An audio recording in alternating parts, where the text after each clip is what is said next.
به جایی رسید به لحاظ مالی که من دیگه نمیتونستم حتی نون پنیر بخرم. یعنی دیگه کسی نبود که ازش پول قرض کنم و یه موقع‌های مثلا برای 1000 تومان که یه نون بخرم پنیر رو. بچه‌م کوچیک بود اون موقع 3 سالش بود و یه شبای گشنه خوابیدیم واقعا. یعنی این بچه اینقدر گریه کرد تا بیهوش شد و من یادم اومدم تو کوچه اینقدر عربده کشیدم و گریه کردم و دادم صاحبخونمون اومد منو کشید تو گفت آقا میکشنه چیکار می‌کنی؟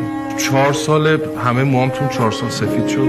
هیچ کاری نمیتونستم بکنم و حتی چیزهای اولیه زندگی رو نمیتونستم تأمین کنم و خیلی دوران عجیبی بود. یعنی وقتی این به من گفتن میتونی از فردا بری سر کار و شروع کنی، من یک جنازه بودم که نه انرژی داره، نه انگیزه داره، نه جون داره، نه.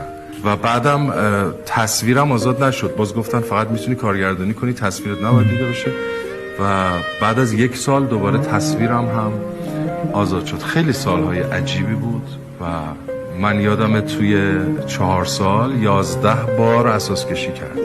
برای اینکه هر خونه که میرفتیم 2 ماه 3 ماه بعد اجاره خونه نمیتونستیم بدیم، میریختم اون بیرون و دیگه مثلا شاید خونه 7م 8م دیگه کارتونا رو باز نمیکردیم چون میدونستیم 2 ماه دیگه باید اساس کشی کنیم. خیلی دوران عجیب. الان این همه بادیگارد دارم.